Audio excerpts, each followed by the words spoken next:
Yeah, I walked out of my hotel this morning with my Ray-Bans on, and they immediately fogged up.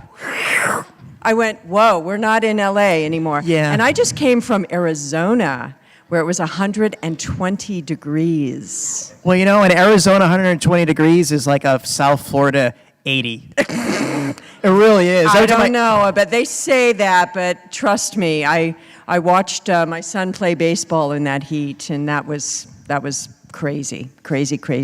Tell us more about your son in the baseball game. We'd love to. Oh, we should probably talk about this.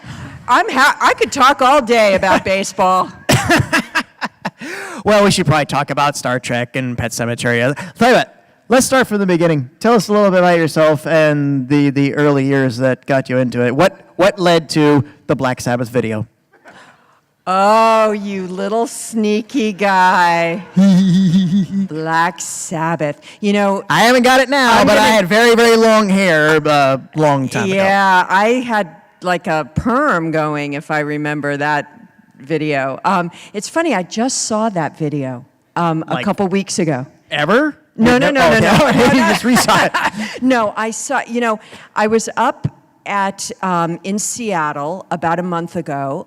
Brent Spiner and I were invited to do an opening of the Star Trek 50th anniversary exhibit at the EMP Museum up in Seattle, which, for those of you who don't know what the EMP is, it's this incredible museum. It is beautiful. It is gorgeous, I was just right? there a few months ago.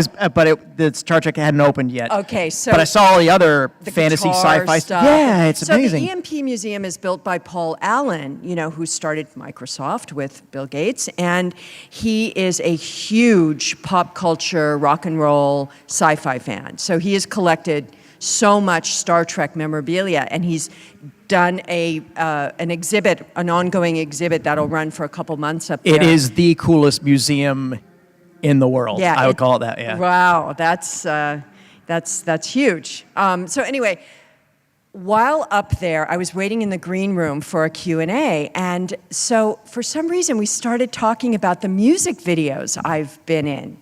And because the museum is like a rock and roll memorabilia also, they may do another exhibit about women in rock videos. Huh. Because there's all these, a lot of actresses have appeared in rock videos. I mean, I think I've done 4 of them. Over, when I was starting my career, which Mary Lambert, who ended up directing Pet Sematary, she started in music videos, so that's how our connection came. And that was actually, those videos were still experimental. That was actually pre-MTV. It was when videos were kind of fodder for like HBO and stuff like that. Yes, I mean, the very first music video I did was for the Tom Tom Club, which was a band that 2 of the members of the Talking Heads started. And it was so racy, and it wasn't, believe me. I mean, there was but it was so weird that MTV wouldn't play it. Wow. Which I love the dubious distinction of, being banned from MTV, it was starred Judd Nelson and I. Remember the actor Judd Nelson? Oh. Pre-Breakfast Club days. Yeah. That's impressive. Kind of bit of trivia. So, yeah, that's how it all began with the Tom Tom Club.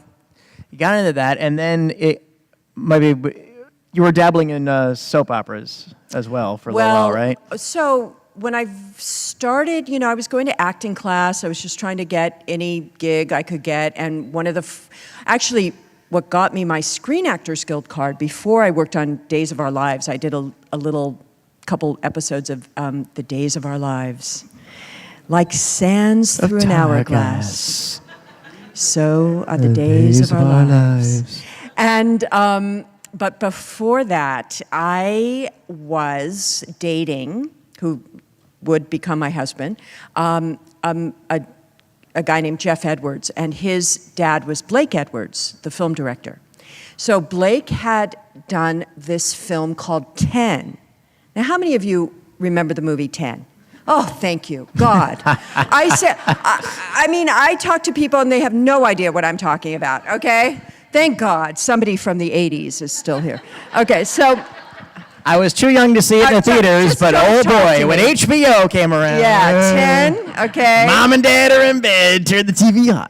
Bo Derek can rock those braids. Okay, Yes. so the movie 10, what Blake needed to do was re-edit the film for a more conservative, like the version that would play on airplanes or the version that would play in countries with stricter rating codes. So he had to take all this section out that featured a lot of nudity and reshoot some scenes.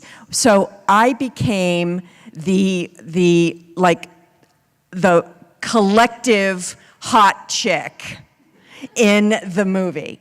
And I'm, my name is Rapunzel in the film, which is ironic because my hair is like an inch long. and I play the Don Calfa was the actor. I play his girlfriend in the movie, and Dudley Moore is always spying on us through the. A lot of people tend to forget that's really Dudley Moore's movie. I mean, Bo Derek made her bones in that one, but it was Dudley was amazing. And anyway, I got my Screen Actors Guild card from that film. Mm-hmm. And then you got to work with one of my favorite directors, Walter Hill, Nick Nolte, and some kid from SNL who's a real wise ass named Eddie Murphy. Yeah, whatever happened to him? Oh, I taught him a lot of stuff, and he went on. And James Remar. That was a very early James Remar. Yes, I was his main squeeze, and James and I got to reconnect. In Dexter. Yes. Yeah, so yes, we hadn't yes. seen each other since Dexter. Yeah. And I got to kill him in Dexter for revenge. Revenge. That was a very, very pivotal role in Dexter because you were his first victim. I was. You were a nurse who was an angel of death, and I was just trying to help. Yeah. I mean, the guy was suffering. The dad was terminal. I mean, I don't know. Call me crazy, but I was just amping up the morphine a little. I'd want somebody to do that to me. And you're always so pleasant about it too. I know. It was. She had lived alone with her cats, Mr. Tinkers. But again, you had that great distinction of being the character of Dexter's first. I know. That was a very, very cool show. And it was a great series, great actor to it. And again, that sort of cemented you. My Wicked Ways. Do you remember anything off of that?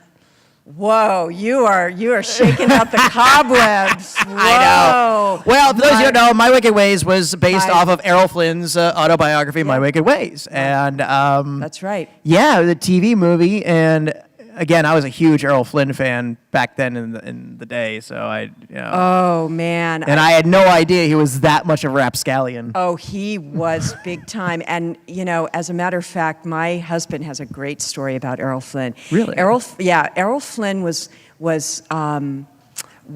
living in a motel in Hollywood. A nice motel. I mean, but nothing. And he was dating this underage girl. And so my husband knew the girl and her mother. He stayed in the hotel. My husband was from New York, Philly, New York, and he was coming out to LA to break into the movie business. He had gone to film school. And he was staying at the same hotel that Errol Flynn was and having an affair with this, underage girl. So my husband became like the Beard. Wow. In this, affair, and would take the girl out and was supposedly her date. And anyway, I just another crazy weird story my husband shared with me, and wow, we're still married. There you go. Let's talk a little bit about Eliminators, because Eliminators is an awesome. It is one of the prime examples, I always say, of that 80s direct-to-VHS, not DVD, direct-to-VHS sort of market. I mean, and it's a delight. It's an absolute fun Oh my delight. God! Eliminators. Eliminators, so you don't know, awesome. is a story about a scientist a The beautiful scientist, a mercenary, a cyborg, and a ninja, all against an evil scientist. You know, you did that so well, and that's how that movie was sold. Those were the days. I miss my colleague. They don't do this anymore. There was a company called Empire Films, and there's a documentary being made about Empire. Really? Yeah, it's going to be really cool. So keep your eyes out, open for it. I just did an interview with the director, and Empire used to come up with a concept. Beautiful scientist, mercenary, ninja, and cyborg. Saves the world. They would go to the Italian film market. It's held annually in Milan, called MiFed. And they'd get in a room with a bunch of money guys and go, okay. And they'd have a poster drawn. They'd get some, cool graphic artist, cartoonist to make a poster. And they'd go, here's the poster. We got the blonde, we got the cyborg, we got the ninja, we got the mercenary. And get the bad guy. And they'd go, okay, we'll give you $100,000 to make the movie. They'd come back to LA and make the movie. Mm-hmm. I went in to meet on this film. They already had the poster. And it wasn't me. And I said, well... It never was. No, in the final version, it's nothing like you. It's a great poster. It's a great, beautiful, painted, crazy... I mean, it makes the movie look a lot more serious than it ended up being. Nice. Nice choice of words. It is... I saw it probably about 2 years ago. I hadn't seen it since, I made it in the 80s. And I delighted in it is hysterical. You've got to see this movie if you just want a really good, It's a good beer and pretzel movie. Yeah, just a hold your nose laughing your ass off movie. It's so good. And then on the flip side, very interesting and underrated film you did, Miracle Mile. Yeah, well, that was side of it. I don't bring everything down, No, Miracle Mile. Miracle Mile was more depressing than your episode where you get killed off a track. We'll get to that later, but Miracle Mile, for those of you who haven't seen it, is Anthony Edwards gets a phone call at a payphone saying, "Dad, we're on missile alert. We're going to launch in 20 minutes." Click. At a diner. Yeah, an all-night diner. And guys, I think World War III just started, and your character is just sitting there, and you take command. Okay. You come up with a doomsday survival. The biggest cell phone in history. When those cell phones were like.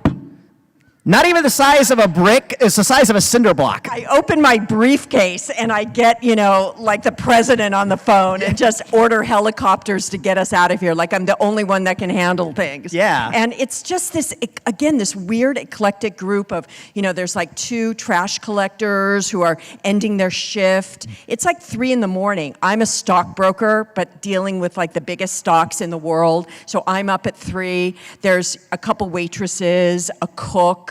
A hungover drunk. So, and we're all having to make a decision like, is it real, that phone call, or is it not? Yeah. And if it's not, and we're just sitting here, no, we better do something about it. So it's a great premise, a great screenplay. Great, and I won't reveal the ending, but not happy. It's weird because it starts off like an 80s date film. It literally, Anthony Edwards is pining and gets over to get the girl and their first date, and Mare Winningham plays, that was one of her earliest roles too. Absolutely, that was like right after St. Elmo's Fire. Mm-hmm. Yeah, right, got on that. So we should probably talk about that space TV series. Yeah. that thing. Well, one thing that I was always curious about was you were slated for Troy initially, correct? Well, I initially started out auditioning for the character of Troy, and Marina was auditioning for the role of Tasha. Mm-hmm.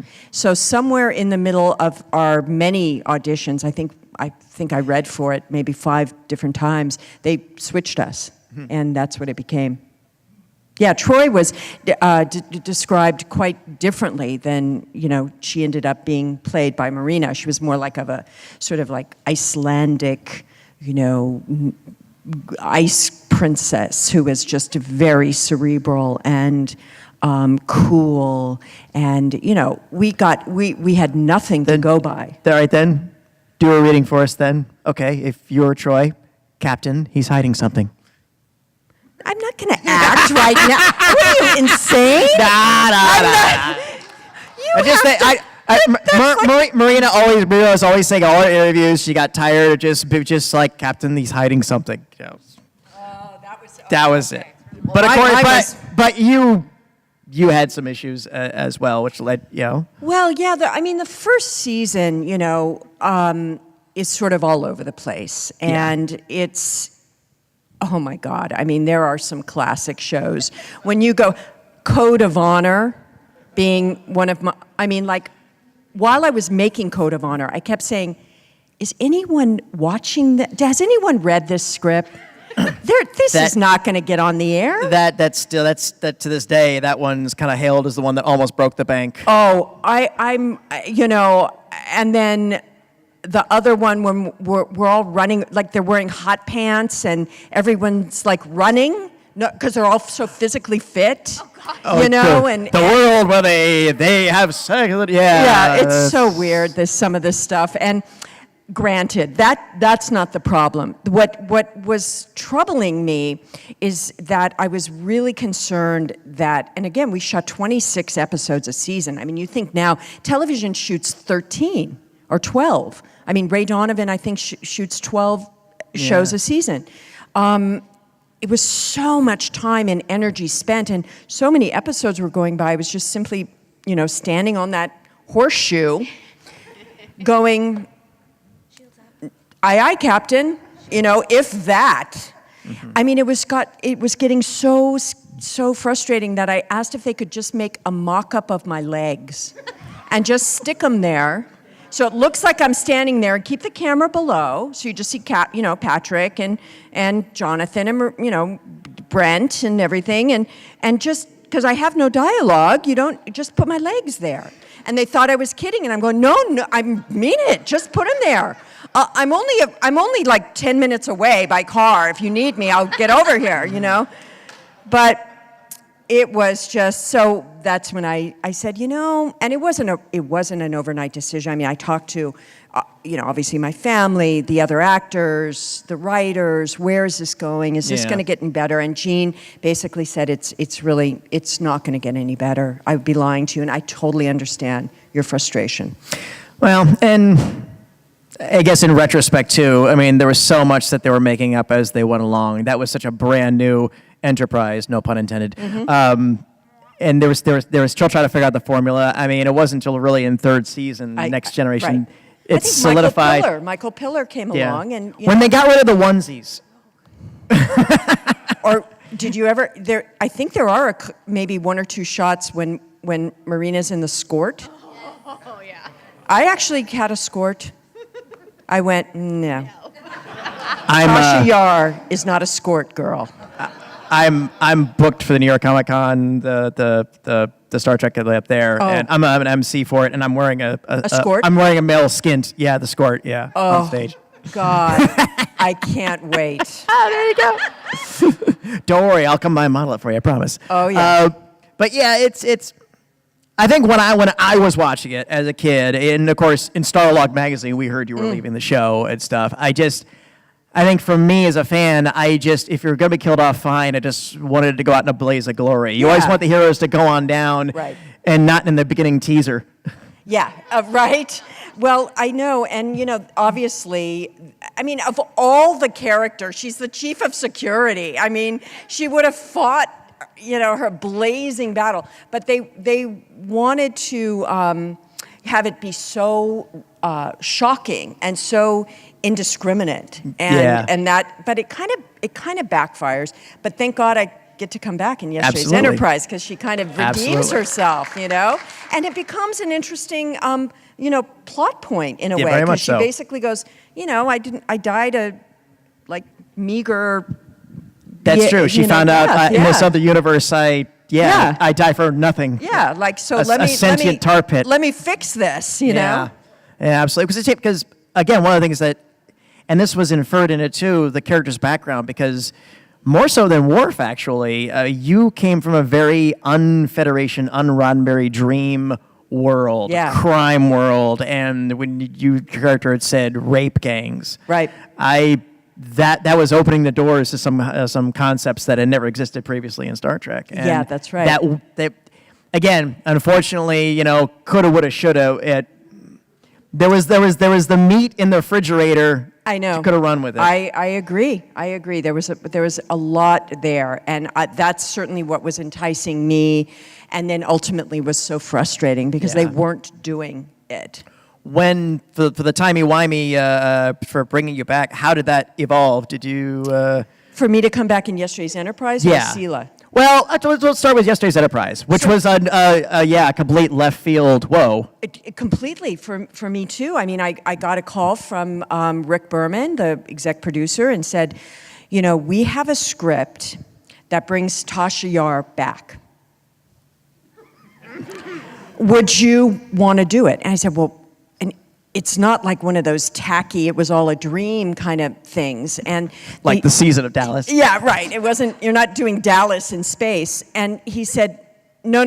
This is just, I'm going to send it to you, read it. And I read it, and it was amazing. I thought it was just one of the best things I'd ever read. And I said, oh, God, this is so exciting. How cool will this be? So yesterday's Enterprise happened that way. And of course, Christopher McDonald, who played Lieutenant Castillo. Yeah. He and I had just the best rapport, and we just adored each other, and it was so much fun. It was so crazy, the two of us, that we couldn't look at each other without laughing. So by the time we got to. There was a scene in which he and I, we don't even have dialogue in the scene. We're literally in the background, like fixing the ship, and Captain Picard and the Enterprise C captain are having just a long speeches of dialogue. And Chris and I suddenly look at Chris and I go, and I start laughing, and I break up Patrick's scene, and I start faking a coughing, and Chris goes, can somebody get her some water? Oh, Patrick, we're so sorry. And faking this whole thing, and oh my God, we were laughing so hard. And it started when the first scene we have, it's Tasha's very, very professional, and okay. And thank you. You're welcome. And I'm a gentleman. And very kind of on edge. And he says, so what are your? I know you're Lieutenant Yar, but what do your friends call you? Tasha. What? And he says, well, I'm my name is Richard Castillo, but my friends call me Dick. Now that's how he did the first lines I ever saw him. Forget it. I fell down on the ground laughing my ass off and couldn't recover the rest of the episode. I would say, please don't look at me during this scene, okay? Just don't pretend you're looking over there, but don't look. I'll talk to your ear. We had such a good time. And we later went on to do a movie called Divorce, a Contemporary Western. And we played husband and wife. Nice. In that. It was really fun. Nice. So you thought, okay, now I have an episode to go on, fine. And then, a year and a half later, can you come on in for the season finale for one scene? Well, Sela happened before that. Did you? Yeah, well, Sela... Okay, so we did yesterday's Enterprise, and then I started thinking, what if Tasha was pregnant when she went on back in time, and it was with Lieutenant Castillo. shtick. And I'm so mature, aren't I? And so we went. You had a sci-fi convention, it's okay. So we went to, I thought, okay, and then the Romulans capture the ship, and they keep Tasha alive because she is pregnant, and they want to raise a baby, a human baby, to use as sort of Double agent. a double agent, right? Mm-hmm.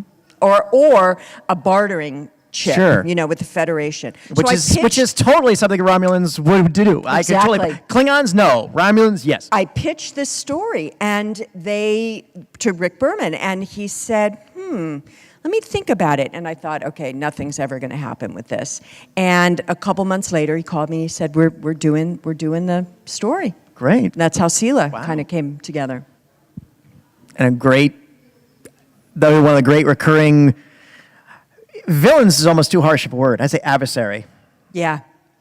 Because, my idea, unfortunately, they didn't fulfill the story arc. I mean, Sela, again, had so much more to offer. I mean, what an interesting character who is just completely driven as a Romulan, but in fact, and in complete denial of her human half. She was a patriot. Yeah. She was a Romulan patriot. Yeah. In a lot of ways, a mirror image of Spock, who is always, I'm a Vulcan, but you're part human. Shut up, I'm a Vulcan, I'm a Vulcan, I'm a Vulcan. Yeah, exactly. And it was just that, but you were a blonde-haired Romulan.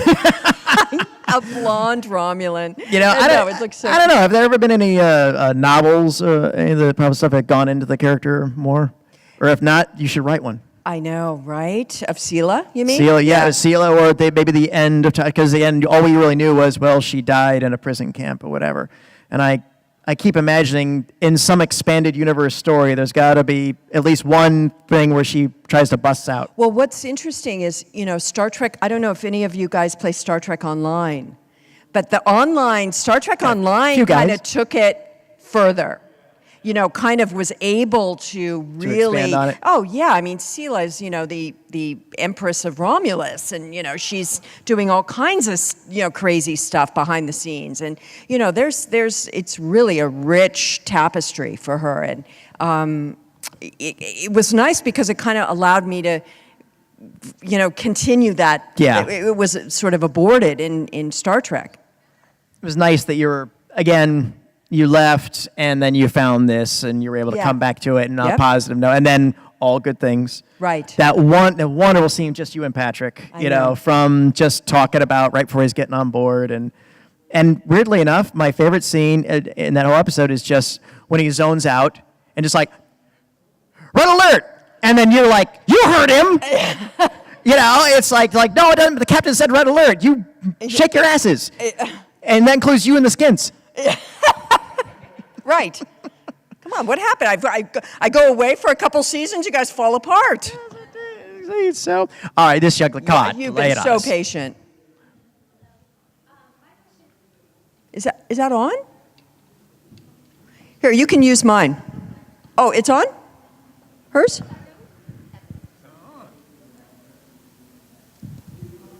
Hello. There you go. One of my favorite episodes that has Tasha is where we, the audience, get to meet the Ferengi. And one of my favorite lines that you say is, just try it, shorty. Do you have any behind the scenes from that episode? Oh, my God. I know it has when the I pits, first so. met the Ferengi, I said, you've got to be kidding me. This is our scariest enemy? It's a giant butt. It's a giant butt with sharp teeth. And Armin played, Armin Shimmerman, the great Armin Shimmerman, was there from the beginning. And he's like, oh, I like these women. And I'd like not to wear clothing or something. I like my women not to wear clothes or, And they had been built up. They had been mentioned early on. They were the new Klingons. They were supposed to be the new big bad. And I was just like tapping him on the head. on their little butt heads. And that was some big acting I had to do to be scared of those guys. They were just too cute. And then when the thunder hit, they all cowered. If you're here, he's like, all you got to do to beat these guys is to play some Black Sabbath videos. Crank it up. Crank it up. And the Ferengi are just cry like little girls. Thank you. You got it. Cool. If anybody else, yeah. Okay. I always look at Next Gen as my generation. The episode in which Tasha dies, I spent the entire episode going, okay, when's she coming back? When's she coming back? Because she died at the beginning, so naturally at the ends they'll do something. Because you don't kill off a major character on, in the first 10 minutes of a show. Come on, she's coming back. She's coming back. And when it didn't happen, and that funeral scene at the end, I was blubbering to a point where my mother came in and was like, "What is wrong with you? It's a television show." I was like, "No, but you don't understand. She's that." So I just wanted to let you know. And I admired Tasha so much for being, the first time we'd ever seen a chief of security who was a female. I mean, we'd had Uhura being a strong female character in Star Trek, but the head of security, that was not something that I had ever seen on television. I mean, I was young still, but it was huge for me, and I admired her character, and thank you very much for playing it. Oh, that's so sweet to hear that. That's very, very moving, and Can't beat that. I loved that character, of Tasha, and very, very close to my heart, and always will be, and.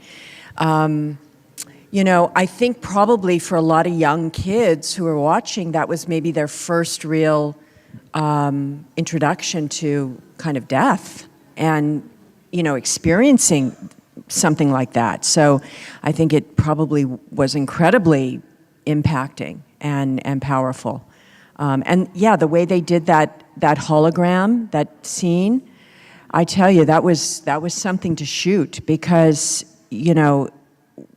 it was written so close to the truth. It's almost like if Denise had written about each one of those actors, my feelings about them.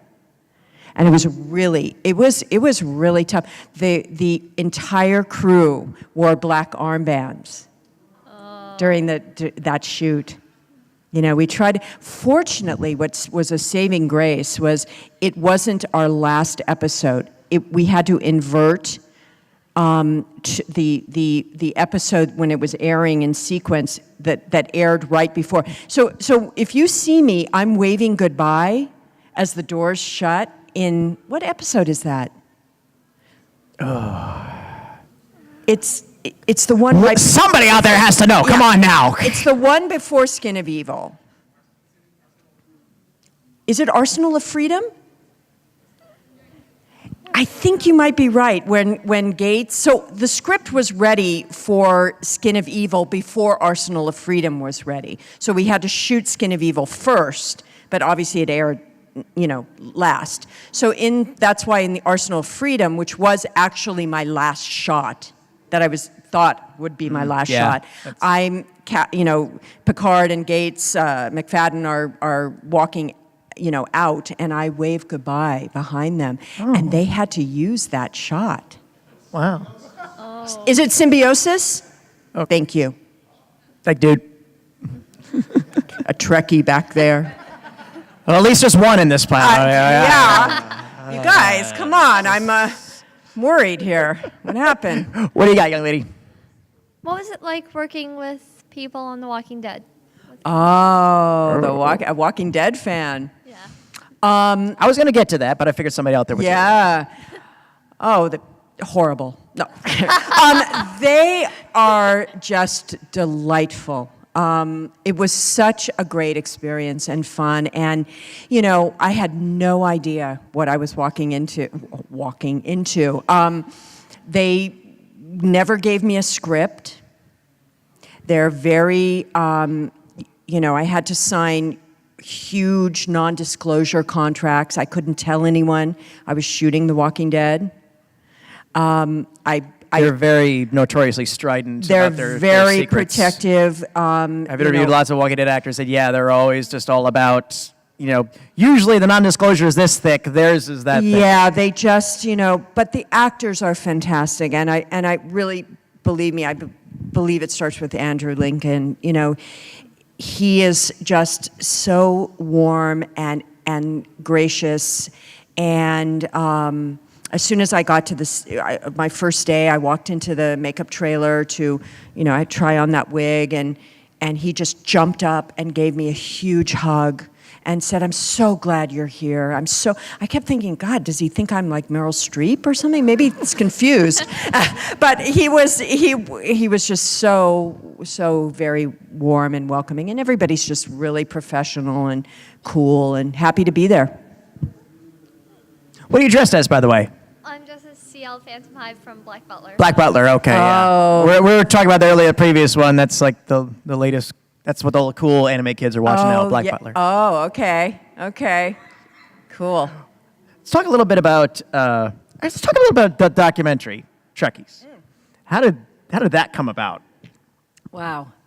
So Trekkies, Which is a bit meta, considering we're. I know. Well, that's okay.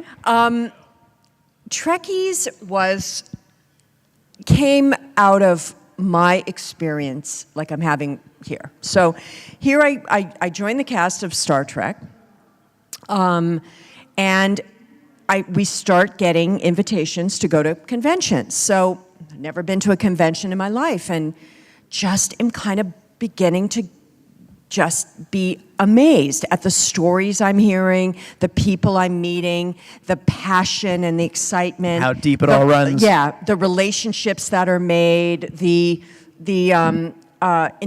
jobs that have come out of watching, the people have gone into science and medicine and space and everything out of the show. And I come back to LA, and friends of mine would be fascinated. They would say, you did what?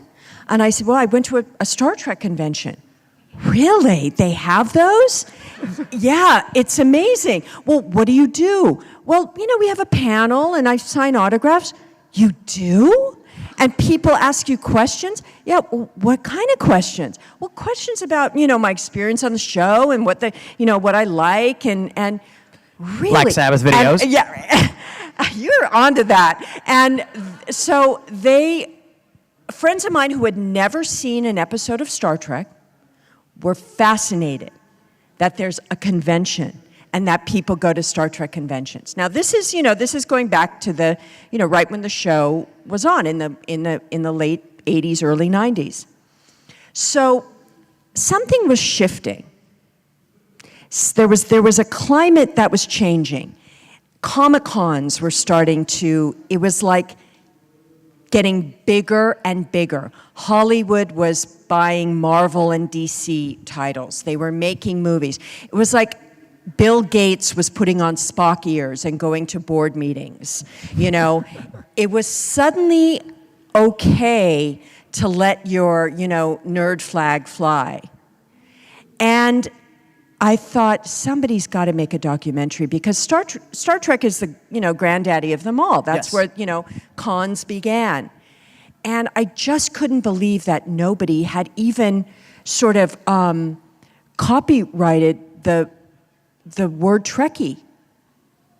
And so one day I was having lunch with Roger Nygard, who is the director of Trekkies, and I said, and he had directed, I had been in his first feature film that he directed. And so we maintained a friendship. And I said, I've just come back from a convention. I just can't believe nobody's made a documentary about this. And he goes, I am so sick of you saying that. We're making a documentary. And I said, what? We don't know how to make a documentary. We're going to figure it out. And a couple weeks later, there was a convention in LA where we all live. All of the original cast was there. And we literally got a cameraman who owned his own camera, a sound guy that owned his own sound equipment, Roger and we hired 2 assistants, and we went to the convention. We went to the convention because I was invited. And because I was a member of Star Trek community, everybody would talk to me. And we just started shooting, and we just started asking questions. And we literally found a room in the hotel that the convention was going on. It was by LAX.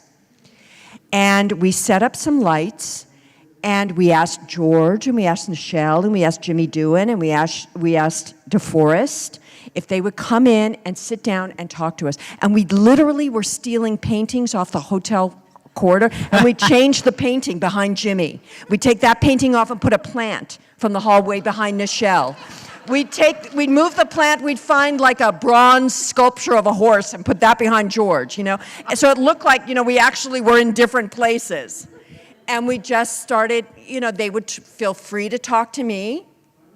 And it began. And so we started shooting. We'd go to conventions that I was a guest at. I'd, cash in my airplane ticket to buy the crew tickets. Nice. And it was real guerrilla filmmaking. Yeah, obviously, yeah. Yeah. And then there were 2. Nowadays, everybody's a guerrilla filmmaker, That's do it on right. their phone, but you had to use... And we shot it on film. You film, yeah. We shot it on film. It wasn't shot on my iPhone, which I could do now, but it was shot on what's called tails. So whenever you're shooting a movie on film, you always change the reel on the camera before it totally runs out, because you wouldn't want a great scene happening and you run out of film. So you always have a little bit of film left. So that film is basically good film, so they sell it for cheap. So we pieced together Tales. That's how Robert Townsend did most of his films, was off of Tales. There you go. So, we were just, and by the way, the cameraman and the sound engineer agreed to work for free. And under the contract, under my promise, that if I sell this movie, I'll give you your salary plus half for agreeing to shoot up front for free. And they both agreed, and that's what I did. When I sold Trekkies, they were the first ones I paid, and I gave them everything that they would have gotten plus half. And it worked. It worked, yeah, it did. And I remember when it came on out, there were some rumblings in the fan community. Personally, I just appreciated it because I just thought it was just honest. It put it on out there, and my attitude was, you're only going to get rankled, I think, if you're just thin-skinned. The fact of the matter is that these folks are out there, and some fandom is always propelled by they want to be cool, and there's some fringes of fandom that they go, well, I'm not with those guys or whatever. But both the films, you covered it, and internationally, which I thought, and Trekkies too, was brilliant. Thank you. It was so wonderful too, because it was that sense of solidarity, especially among Trek fans, that it's not just an American thing. Right, that's my point. It's international, and and one of the true universal global fan things. Then of course Star Wars came along and took over, but that old thing. Pet Sematary. Let's talk about that a little bit, and your oozing eyeball socket. Ew. Gross. The first zombie. Yeah. So Pet Sematary, like I started to tell you a little bit about, was sort of came about from Mary Lambert. Was hired to direct. And it was such a bold move on Paramount's part because, not a lot of, they don't consider, women for directing, some pretty hardcore horror. It was Catherine Bigelow and Penelope Spheres. Those were the only 2 female directors of renown at the time. Yeah, absolutely. And, there's not many more. Yeah, unfortunately. 30 years later. But they, so Mary got the chance to direct this Stephen King film. And keeping her word, she said, I want you to be in this film, And so that was great. Stephen, we went to Maine, where, of course, all of his stuff takes place, and he lives. And He was very much a part of that initial 2 weeks of rehearsing and was right there with any questions we had, any thoughts, open to suggestions. Really, we were forging relationships. And the state of Maine played a real integral part of that film. You know, it would have been such a different experience had we shot that like on a soundstage in Hollywood. It just has the air and the whole quality. premise of the movie is it's out in the middle of nowhere, this country road where people get run over all the time, and that's the only way you can sell it. And you know, Stephen, it's kind of loosely based on a real thing that happened to him. You know, he was a young writer and first moved with his family to Maine and lived on a road where trucks went by, and his daughter's cat got killed on the road. And the daughter came with the cat and said, Daddy, you know, why did God pick my cat? You know, why my cat? And she was really grappling with that. And he, of course, you know, took it one step beyond and buried it in the pet cemetery, and it came back to life. And, you know, but he wrote Pet Sematary and put it away in a drawer. He thought he had gone too far. It was the one book he thought he went too far. And that's saying something. You know, but it was, and to be honest, we kind of felt at any given moment Paramount was going to pull the plug. That because it dealt with matricide and that little boy killing his mother, that's a very taboo subject. Still. As I remember reading, that was a difficult scene to shoot. I guess it was supposed to be a little more graphic, but the kid who played the cunt, he was too much of a toddler. You couldn't get a lot of footage out of him. You know, he was 3 years old. Yeah.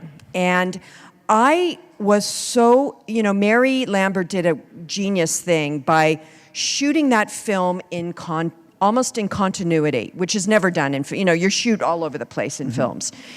So we started, and that built his trust and his relationships with us. So he just thought, he's coming to play every day. He's coming to play. So by the time we get towards the end of the movie, when it gets really rough, you know, he still thinks he's coming to play. And a rose was used for the or like something else was used for the scalpel. Yeah. Okay. And you know, he was ready to go. He couldn't wait to get in that little velvet outfit and, you know, play bad. I want to play with you. And you got to work with Fred Gwynne. I got to work with Fred Gwynne. We all got to work with Fred Gwynne. What a gift that was. What a gentle gentleman. Yeah, truly much so. What? Oh, you got a question? All right. That'll be our last question then. Go ahead and bring us home, sir. While we're talking about gentlemen, can you tell us any Bing Crosby stories? Bing Crosby stories.